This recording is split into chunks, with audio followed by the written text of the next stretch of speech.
অর্থনৈতিক স্থিতিশীল যে মন্ত্রিসভার যে কমিটি রয়েছে সেই কমিটির প্রধান হিসেবে আছেন, এবং এই যে এখন যে ক্রাইসিসটা চলছে সার্বিকভাবে আসলে আজকের মিটিংয়ে কি নিয়ে আলোচনা হয়েছে?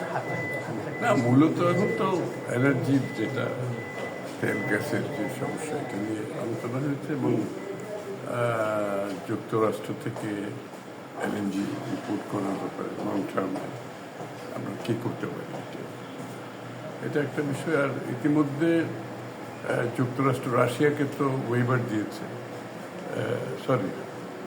যুক্তরাষ্ট্র ইন্ডিয়াকে ওয়েভার দিয়েছে, রাশিয়ান একটা টেম্পোরারি ওয়েভার দিয়েছে, রাশিয়ান তেল কিনতে পারবে ইন্ডিয়া। আমরাও চাইছি, বলছি আমাদের ওয়াই নট বাংলাদেশকে ওয়েভার দাও, আমরা তো আমাদের ইকোনমির জন্য একটা বিগ সাপোর্ট হবে এটা। ওরা বলছে ওরা ওয়াশিংটনে পাঠাবে, দেখা যাক কী হয়।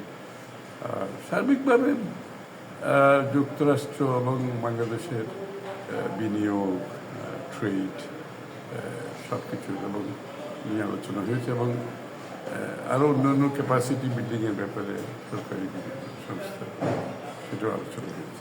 বাণিজ্য চুক্তি নিয়ে কি আলোচনা হয়েছে? বাণিজ্য চুক্তি যেহেতু আপনার প্রথম অধিবেশন কালকে বসতে যাচ্ছে, তার আগে আমেরিকার সাথে আসলে আপনাদের কোনো আলোচনা হয়েছে কি? না, বাণিজ্য চুক্তি তো দুটো দেশের মধ্যে চুক্তি, এটা তো আর এটারই তো আর এখন আমাদের পক্ষে খুব কিছু বলা সম্ভব না। বাট ওইটাকে আমরা কীভাবে ম্যাক্সিমাম বাংলাদেশের স্বার্থে ব্যবহার করতে পারি সেটাই হচ্ছে এখন বড় বিষয়। স্যার, যুদ্ধ স্থায়ী হলে কি হবে স্যার? যুদ্ধ স্থায়ী হলে আপনাদের পলিসি কি হবে? চ্যালেঞ্জগুলো কি মনে করছেন? আমরা দেখলাম সেনাবাহিনী ডিপোগুলোতে আজকে সেনাবাহিনী মোতায়েন করা হচ্ছে। আমরা যুদ্ধ ক্ষণস্থায়ী হলে কি হবে, মধ্যস্থায়ী হলে মানে মাঝামাঝি জায়গায় গেলে কি হবে, দীর্ঘস্থায়ী, এগুলো তো আমরা আমাদের বিবেচনায় আছে, আমরা এগুলোর জন্য আমরা কাজ করি। স্যার, অনেকগুলো প্রজেক্ট তো স্যার আটকে আছে, এক না এক হচ্ছে না অনেকদিন স্যার, এই বিষয়ে কি বলবেন?